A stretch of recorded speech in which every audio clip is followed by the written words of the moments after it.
Welcome back. As you can see, I have Shawn here again. And Shawn with some breakthroughs relating to the start. And as you can see, I'm calling this one joints and rollers. Joints and rollers was a Davidian term. He was telling you how to learn anatomy, and he was telling you the joint, that's a place like this, and the roller is this big muscle here. But we don't mean that. Joints and rollers to us is a whole discussion about the visual impression, and we all know, well, Shawn will attest that what we mean by joints is points of effect, and I talked about it in the last video actually. But where a dark meets a light with a sharp edge, you have points of effect like that, and other things we use for joints, like if you have a bend and something goes like that, it's useful for measuring this way and this way. So getting a place like that, that could be called a joint as well, the way we think of it. But there's all this turf that's in between the joints that is we generalize about for a bed in the lay-in, and we refer to that sometimes as rollers. So it's a useful thing. But Shawn's got a different read on it. It's really good, and he's also got some other words that he's in this thing he sent to me. I'm not going to put it on the screen because he's sitting here. I'm not going to read it to you because he's sitting here. But before we start though, let me start formally. Let's get Adam C. and Linda Jen. Thank you very much, guys, for your continuing support.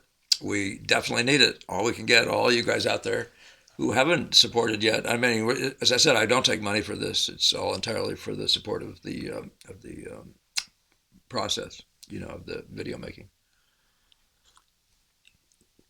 So, Shawn, do we want to talk about this with images, or would you rather talk about it before I put images up here? What do you think? I would just say very briefly that the whole conversation is coming from the trying to navigate how to move from the Arabesque into getting more players happening in the painting or the drawing. But okay. And what we mean by the Arabesque is the figure created by those leading effects. This whole process, I call it the Boston School process. It is the closest thing to being what they did. It's my process, of course, but the idea is to establish major players that are useful, and by being strong, they're useful. And then, of course, by being top and bottom or being well distributed for spatial reasons, they're also useful. So we don't approach painting from drawing of objects as much as we approach it from drawing what we call the Arabesque. And I know that anybody who might have studied with Gamble may not mean Arabesque the same, or even use it the same way as I do. So it's one of those things that the buyer beware when you're working with anybody. We don't always mean the same thing by tone. Some people mean color, other people mean just values. And some people mean color values when they say tone. So that's where we live. So do you want to say more about that, John? Just I want to make that clear, though, so people who may be new to us. And you will find other videos on the subject, okay, of the Arabesque, for example. Yeah, I think we could probably just look at some. All right, let's look at the images and get you started. If I can remember how to do this.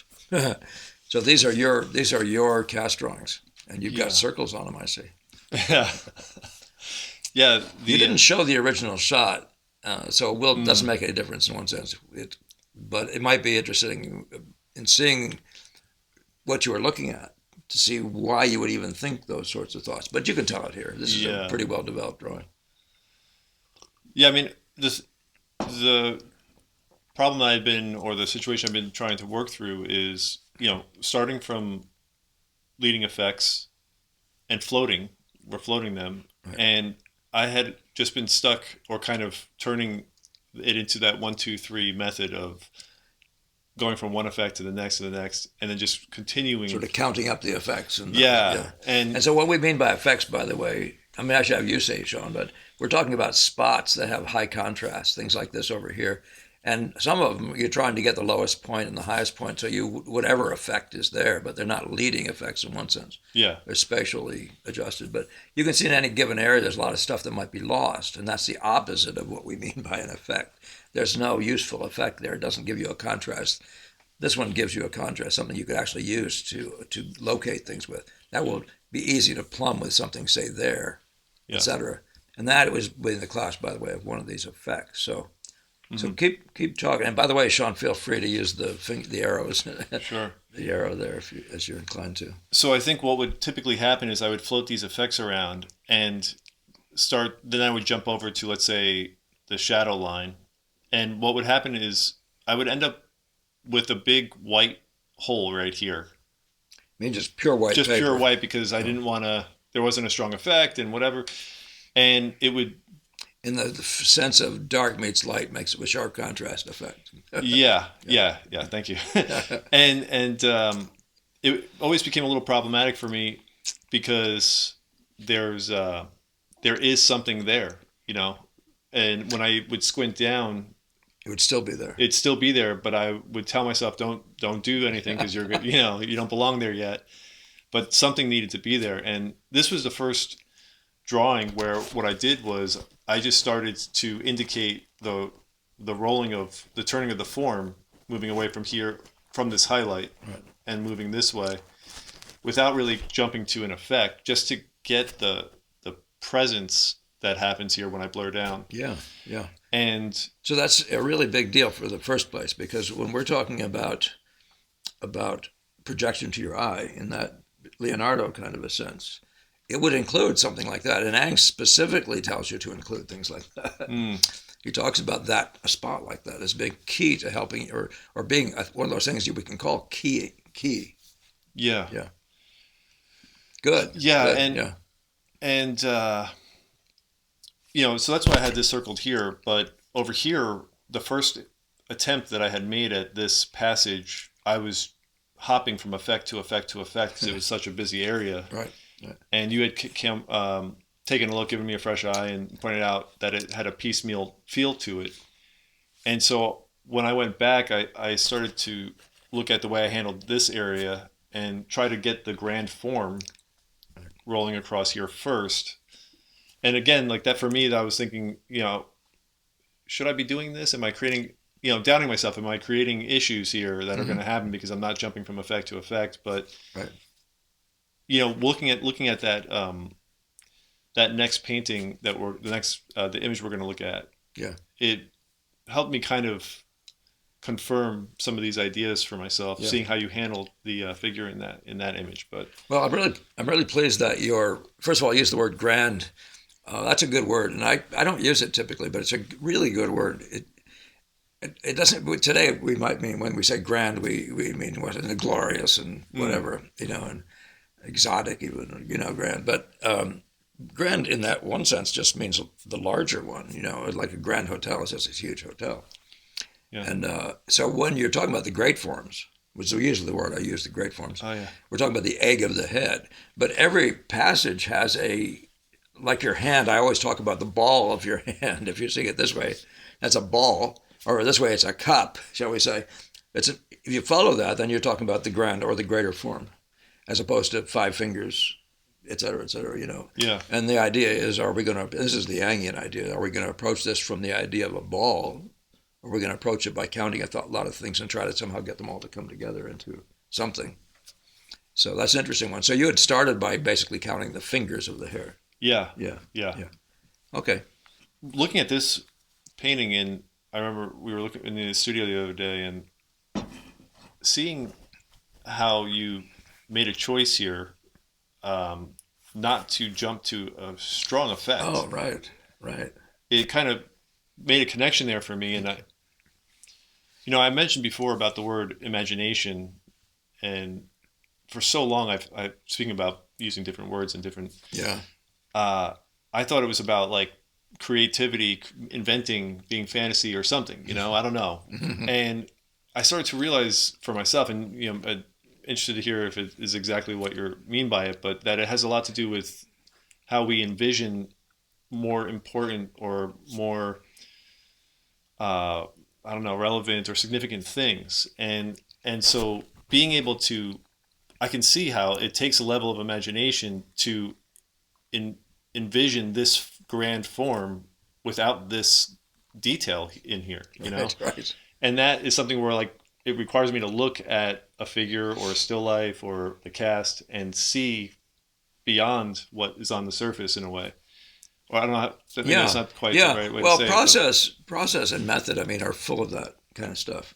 And I mean, like one of the things that I think it may be Alfred Stevens says is one of the crucial things that any young painter or any painter needs to be able to do is to see just the reds by themselves throughout the whole painting. That's just, or even through the, whatever note you're looking at, if it's a red, shall we say, if you can't just see it and then say, what's the set of the reds doing right through all that mess? Yeah. But that does take something like imagination, Yeah. So the way I've laid this color in here, this is in the same class. Can you see the color movement as if it was just a color movement? Yeah. Can you see that? And can you actually say, what would that look like if I just discussed that? But you're doing the same thing with the form now. And I did at one point have to wake myself up and say, oh, let's pretend this form, this is the silhouette. It starts over here and it ends over there. What is that form? And I do mean 3D form. What is that form? And you try to, so you're imagining it almost like I was saying it before, the legs come through, the legs here and the leg over here. Well, suppose we just ignore that. And what would this form be? And you could see it would be an ovoid. Yeah. You would have two round sides and it would go straight through. And it's just, that is imaginative seeing. Yeah. It's just, and it's useful. It's so useful, and it also makes the whole thing so much more exciting. Oh, good. In a way, for me at least, because Yeah. I think I've always needed that kind of activity it's creative in a way, but not in the way of making something. It's in the way of creative seeing or something. I don't know. Yeah. There's an organization or something to it, but grasping, and I think that's what, the idea of a concept, the idea of grasping this thing conceptually, I think that's where the imagination really is, Yes, actually, that's the perfect word, because it's having that concept is what makes it not copying, just that's true. Mindless copying, Oh, that's a good point. And so that it kind of makes it a little bit more tangible exactly what I'm doing and how to engage it. Yeah. Well, one of the things I'm saying to you all is when you're putting all these color notes out here, here's your darkest dark, say, and here's the rich green, and here's the lightest notes with this color movement in it. Well, it takes imagination to see the final painting in that, but you're trying to get those notes out there to so project. Yeah. But it only if you have the imagination to do it. Well, I can't see it because there's a gappy white in there. But you can see how it'd be the same thing if you're looking at just the reds, as Stefan says. Do you have the imagination to see just the reds? And you can start, if you're looking at Degas, you can see how the reds go from cool red to a less cool red and to a warm, and travels even through chromas. And you'll see that the travel it's obviously the work of an aesthetic mind. Yeah. He's paid attention and seen that stuff right through, woven, as it were, through. Anyway, I don't want to take you off your subject in particular. No, it's... I guess one of the things I was thinking is when looking at a still life and painting a still life, do you at some point in one of the... This is kind of reminded me of when you talk about pulling up different windows. Yeah. And it's kind of like, can I look at the whole arrangement as one form? Yeah. Try to see it that way. Well, if you can see a color scheme, you're there. And so if you can see, for example, if you can picture this space here as a cup, the inside of a cup with a pipe sticking up the middle of it. Mm-hmm. You see what I mean? That's that thing. That's the requirement. There's something about that that's absolutely necessary. Yeah. That's what I just said. That's what my hand is, a cup. Right. That takes imagination, but in the end, some people will say, "Well, that's just technique." Yeah. Well, it's driven by the need to have the great form, the grand form. I like your word, and the bean count. Yeah. Of all the little tubes and the subdivisions of all these little tubes too. I mean, like there is a logic to that, but it becomes. And your logic is one that is. I've said before, the method is a product of what you want. If you want the great forms, if you want something that's coloristically homogeneous, where the whole color scheme is magnificently beautiful, you're going to have to be thinking with more greater sense of unity from the very beginning. Is it trying to grasp it that way? Yeah. Is the figure a tube? Yeah, and is that why the greater forms are so important? Because that's where unity comes from? Does the grand or greater forms deliver unity? Yeah. Or vice versa? Well, the most important unity arguably, right? It's in the major notes. So we did color scheme. It's in the major notes. There can be a little bit of chaos in the colors. Not much, but there can be a little chaos if you have a beautiful color scheme. Though it's a woman's all the parts of hair and face and all that don't have to perfectly match the costume, but you can't start introducing crazy stuff that her face starts rejecting or her head. Those colors start rejecting I'm talking about the way women dress beautifully. Yeah, yeah. And in a sense, what you're doing with a nude like that is you're dressing her. You're standing her in the room, and you're getting the greens that make her skin look fantastic. You're getting the neutrals around her in such a state that her body looks like it's glowing. You're doing it systematically and intentionally. So would you say that? Because we were looking. Can we go back to the other slide with the? Always. Go ahead. Oh, you want to do that? That's just this. Okay. Earlier, we were looking at this, and you were pointing out how this area in here has a bit of the piecemeal feeling to it, where the whole sort of mass there looks like it's got a lot to it, and it doesn't look like it's brilliant in the bigs. Yes. Yeah. And you want both. Yeah, and so what I started to, when you said that, I was thinking about the conversation of detail, because there's always, that's what people see and usually want to go after, but in a sense, you sort of count your way across. Yeah. Well, I'm trying to think of how I can orient my thinking around detail in a way. And would you say that detail is always for, like, we don't really need the details at all. It's just to bring out the grand form. So when I'm putting in a thing, not to look at it as a smaller thing, but like, how is this going to enhance the form or? Yeah. Well, that's real. That's true. I mean, in fact, in Meldrum's conversation, he's talking about the middle tone. He says, don't you see that a chessboard is a middle gray, is a middle tone? Mm-hmm. Well, it's not. It's blacks and whites. Yeah, but it's a middle tone. It's a funny thing to say. And so the squares become the details. But that subdivision is crucial for it to say it's middle toneness, for that middle tone to be true. The lights have to be the right light and the darks have to be the right dark. Well, it's somewhat in that class. But what it boils down to in our methodology, though, is that we value the great forms. And you started saying that earlier. We value the great forms. And when we bring them, or the great colors. Mm-hmm. And when you bring the next levels of forms and colors into it, they could, in theory, just ride it. But they are playing a role, just like the black square versus the white square. They're playing a role to help us think about the general tonality of the thing. Yeah. So yeah, you're always trying to with the smaller things. I hate the word detail. It's not a detail implies to me you shouldn't be putting in at all. Right, right. Oh, that's just a detail. What does that mean? But one of the things that I find that saves you in our way of working from this thing about when I get to the finish is that we put the finish in the start, and there's so much magic in that. So we draw the great sweeping, what they call the barrel of the chest, in this case, that big thing sweeping down, down through here. We're describing that as beautifully as we can. And no matter what detail we put in, so because you do want it to show, the folds in, or whatever the kind of material it was, or the straps of leather, or whatever this stuff would have been in the armor sort of model that he seemed to be sort of putting on. All those things are going to have to be there, but they can't destroy the great form. But if you don't have the great form on first, the grand form isn't there set up first. Yeah. Those guys kind of don't know who to be. And the big guys are thinking, all you little guys are just telling me what to do. I mean, who do you think you are?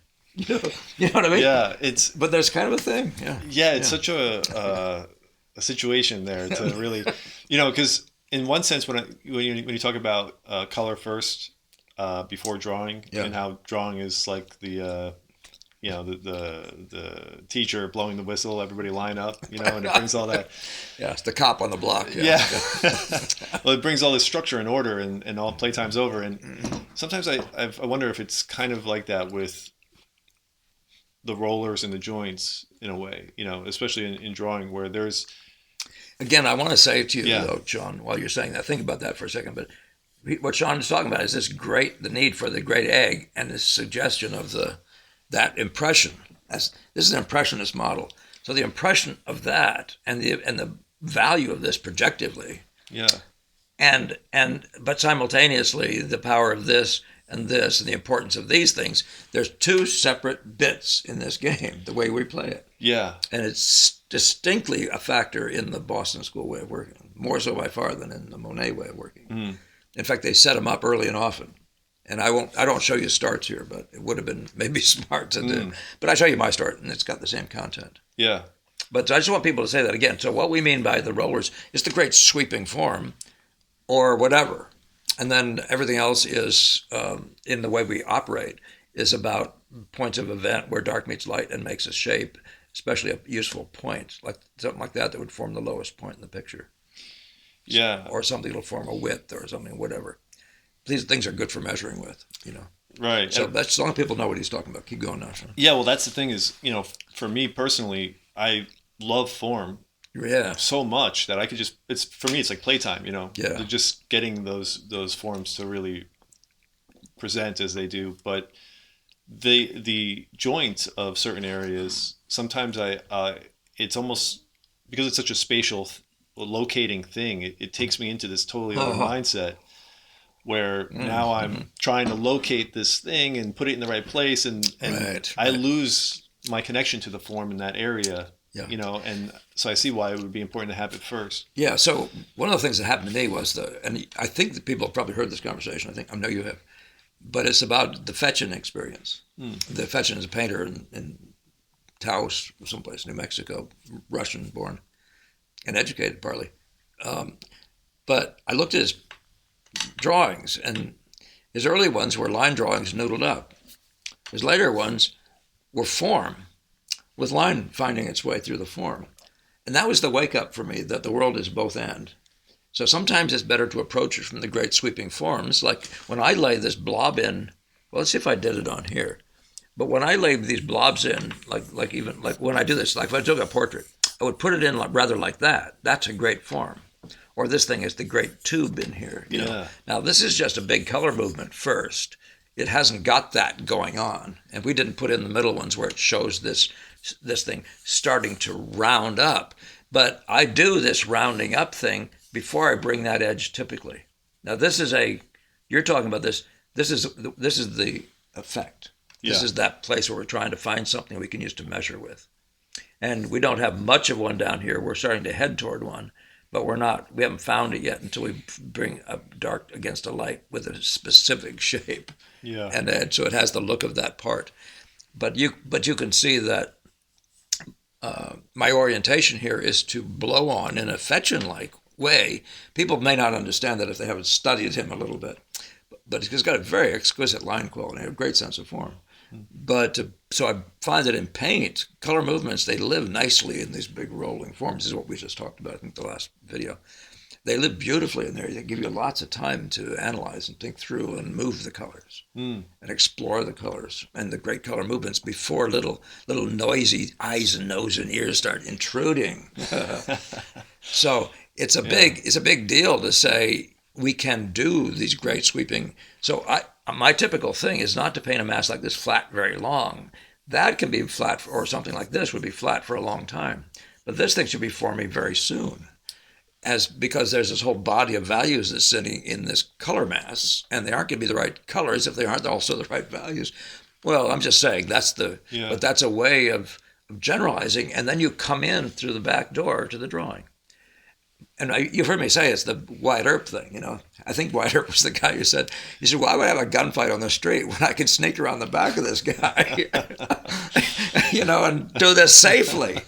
So we have all this stuff going on here, and then we have a chance to explore that. You see the dark meets the light, and we say that the reason they're meeting the light is because I need a place to set up the top. And by the way, the next iteration, I realized I needed not just that effect, which is a leading effect, but I need this point right here so that I have a place I can locate this way more definitely, and a place more definitely this way, which that point produces better for me.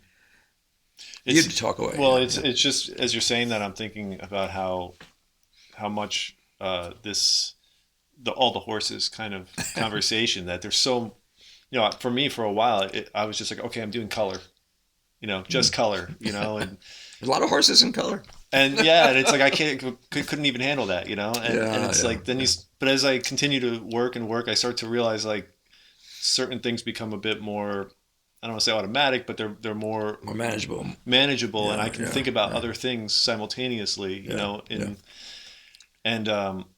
But just going back to the comment about what we were talking about in detail, but trying not to use that word. Right, but right. Would you? I think you said this before, but I'm not 100% sure. I prefer subplot. Subplot, yeah. Well, that's what I was thinking. Like visual order helps to transform me because I'm trying to get my head out of the idea of, there's, going from no objects, just color notes and effects, and then at some point it's like, well, now let's put the detail on, and there's all the objects and all the stuff coming in, and it's like I'm trying to get rid of that so that I never go there. How can I never go there? Yeah. And so the visual order, those subplots just become they're not details, but they just become the things that are smaller, and it's now their time to address them or bring those effects in. Or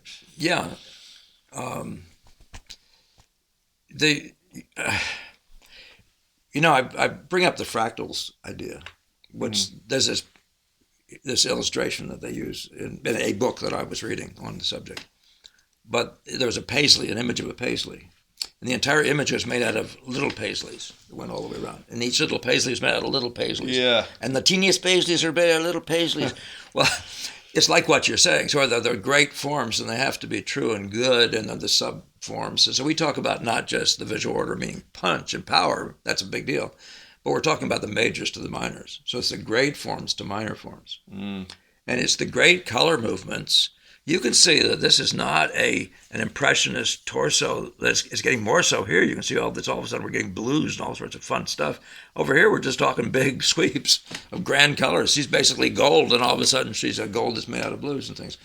So you can see that we could have done that from the beginning, put 1,000 little colors in, and then add thousands more, or just try to perfect 1,000, But I found you have better control of the great story, and that's what you were talking about, and the great forms.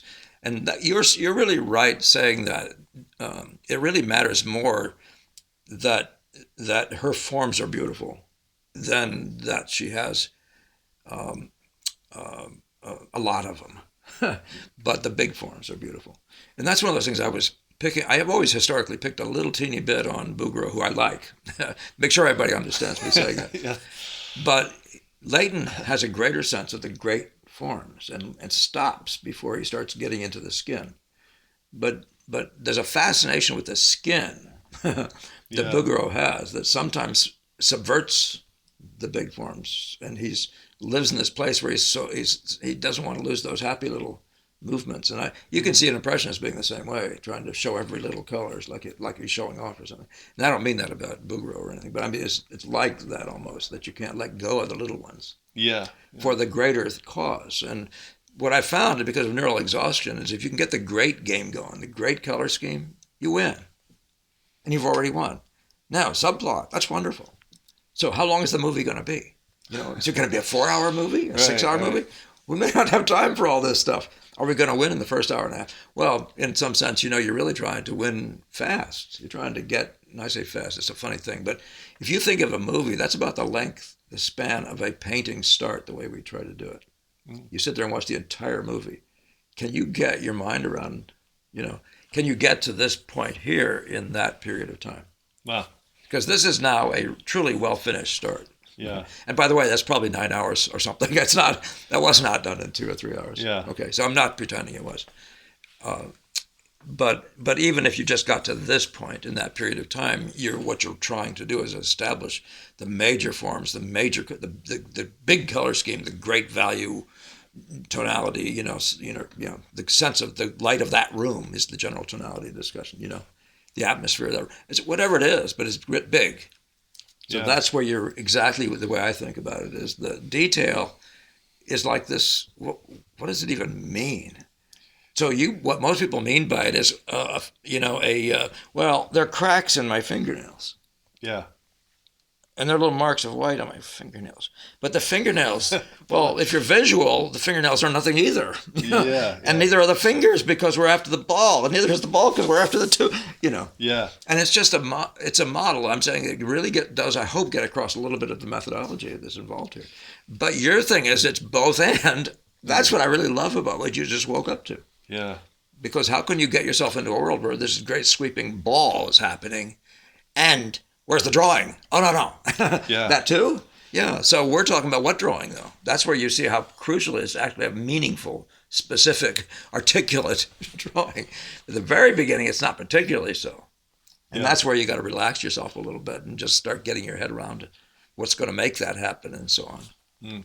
But your idea is to get around and around, you know. So your idea is to be out here, to be down here, say, but to be back over here and even over out the exits, you know. So this is kind of a pretty significant series of little events. Now, some people have said to me, "Oh, I didn't know you put in that much detail right there." That isn't detail. That's like specificity or something. That's just being more specific Yeah. about something that's huge to the main event. Right. So there's nothing small that makes it a detail automatically Yeah. if it's crucial to the big story. So how do you work that? You know what I mean? Yeah, you know, it's interesting because for me, and I don't want to necessarily say this is other people's experiences or whatever, but when before I was ever aware of the relational game, Right. all the different systems, all the horses that are working with each other, and how those are the things that really deliver beauty in a painting and all that, Right, stuff. right. Before I Those was, written together, those taken together. Yeah. yeah, and how bigger that is. What I was left with was complexity, and the complexity is in all the little details, and that's Right, what would make right. me feel like I could do a good job or make a good painting because Yeah. I had that complexity down. But Yeah.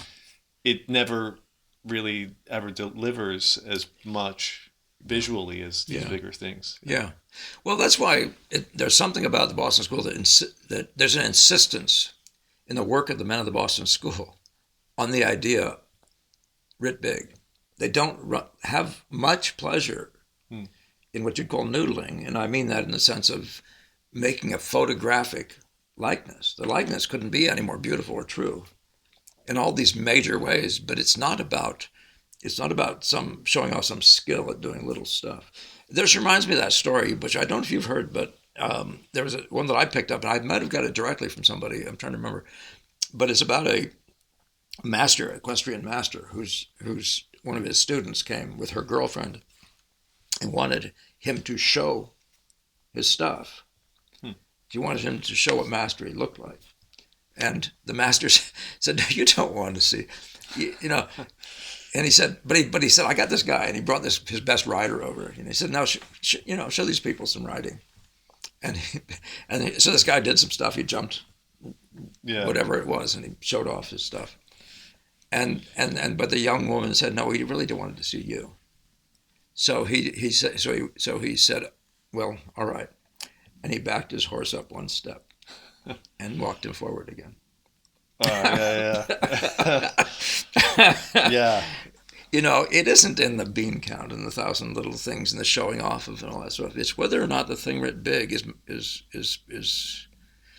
what it is. I would just say is a solid piece of music in the sense of unified, you know.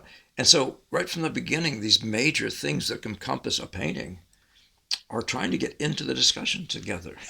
The unity of the music writ big, you know. Yeah. Yeah, you can get some, you know, Gamble used to say you can get your grandmother to come in and add the details to this. And I'm no insult to grannies. I mean, I love y'all, but if you follow that, there's a different mindset that is going on here.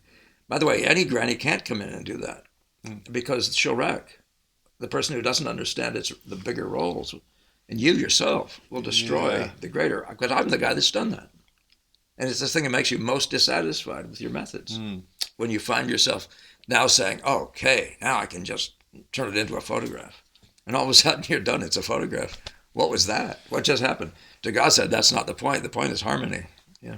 No, it's and it's a great conversation for me because it takes so much imagination, so much ability to get a concept of just that simple thing, just that simple grand unity or whatever we'd call it. I know it. It's Well, you know how much fun it is to do just that. I oh, mean, man, you can yeah. tell. Can't you tell? Yeah, And I mean, you know, I don't know if the word sexy doesn't even come up. Word sexy is shallow compared to what the experience is. yeah. I mean, it's nothing like that. On the other hand, you get that. There's the girl. She's naked. Blah, blah, blah, whatever. It's stupid to say that. I mean, but in a sense, that's what people want painting to be. a kind of a showing off and all that sort of stuff.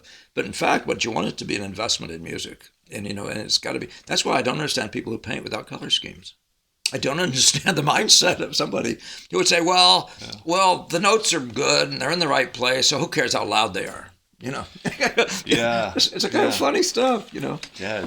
Or to say I got this part of the drums are good, but I have never figured out how to handle violins. I mean, right. This is a complete world unto itself, and it's a fascinating thing that you just get the bridging. I found this huge thing, Shawn, is that you can be doing something and getting it, and you sense something's missing, and then this new thing comes in. All of a sudden, you think you own the world because you bridged a significant problem.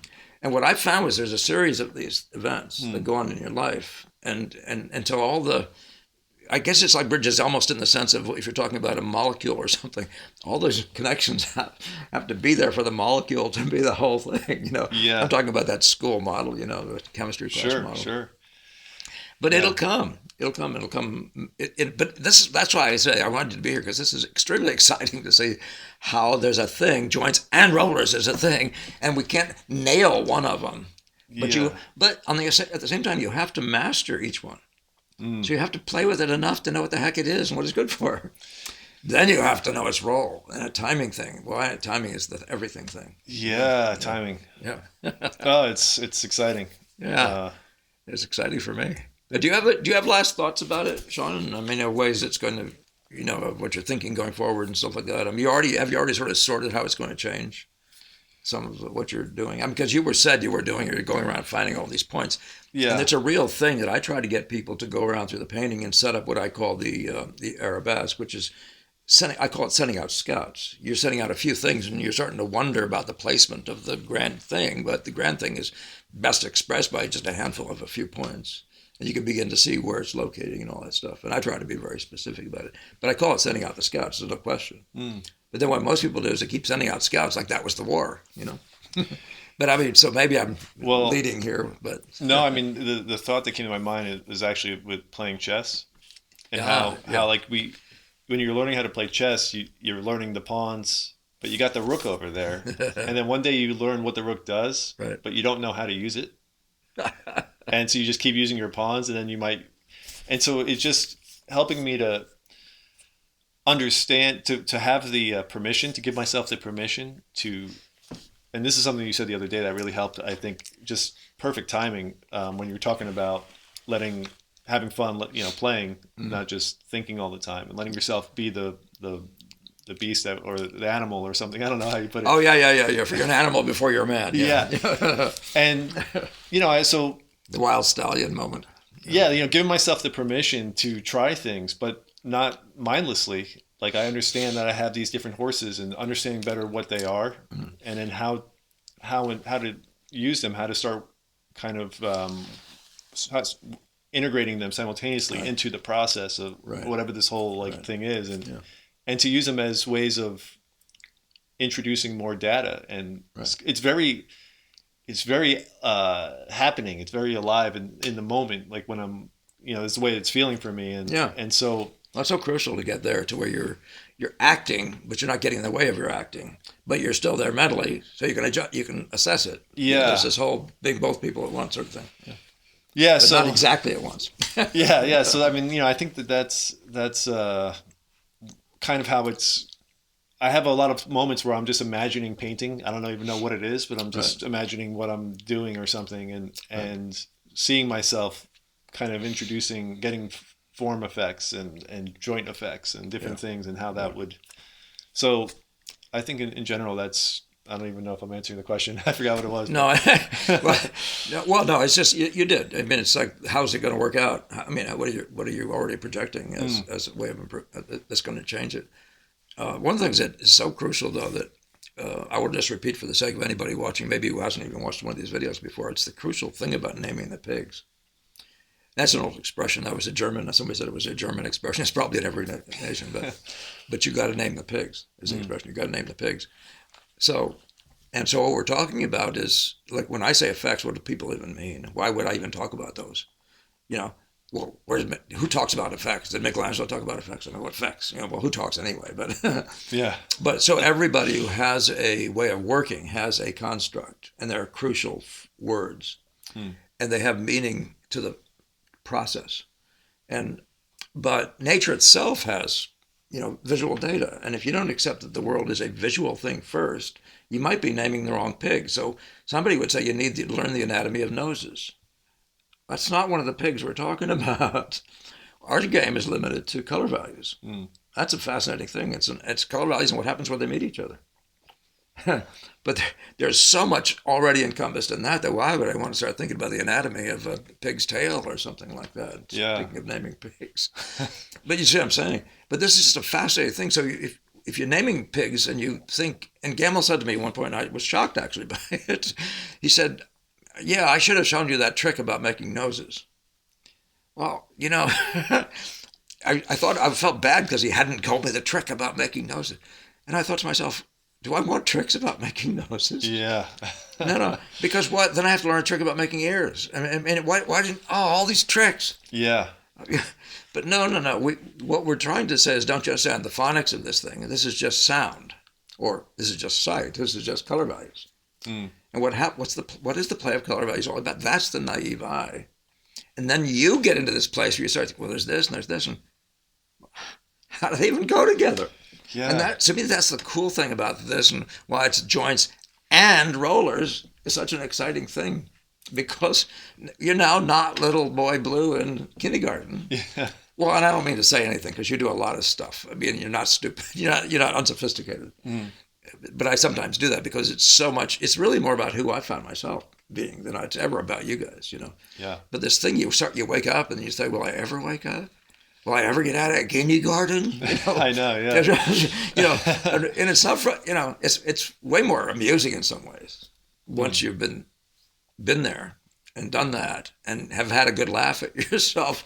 But you can only have the laugh once you get to this other happy place and you're standing on a fixed place. It's not so, you're not in great danger anymore. So your ability just to, the whole idea of how things hang together in painting, it starts with something like joints and rollers. So I'm telling you, it's just plain exciting. Yeah, it feels, I mean, even just the idea of how when things are like being able to see unity and to say, don't you see, you don't have to draw a nose here. You can just, as you say, like the egg or the head, like it's all just one thing, and to be able to do that it's like, I don't have to concern myself with such little things so quickly, and yeah, we're still the things we do need to put out there. One of the things that's very curious about our way of working is we tend to be precise about them. So when I express this big blobby form, or if I say I'm doing the egg of the head, I expect it to be the egg of her head, so to speak. Well, it can't be that until you start making shape with it. But in the meantime, there's a color thing, and there's a generalized form thing, and there's a proportion height to width thing that all becomes, it's already there. She's forming up. So much so that you would recognize her from down the block as your friend. Yeah. And you can't see the little lines of her face and the color of her eyes. Yeah. So it is a kind of a cool thing there. Yeah. I think we've covered it. If you think we've covered it. That feels good. I really thank you for being here, Paul, Shawn. thank you so much. Thank you. It's always a pleasure.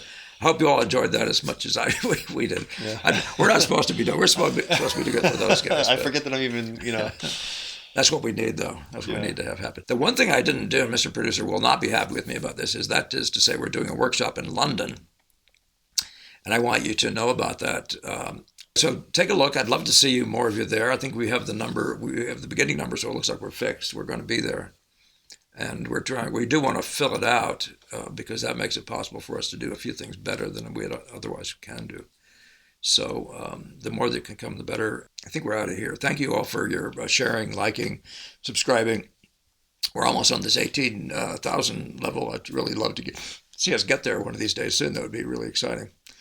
And but do keep sharing with your friends and send the comments in though. What Shawn just did, sometimes I wouldn't mind zooming with some of you guys with the same idea in mind. If you have something, or as we have something that might work that way together, consider that when you do those comments or something or other. I'd love to maybe see some more faces here.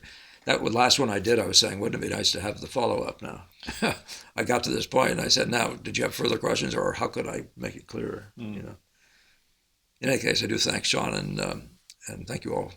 Hope you have a great painting week coming up.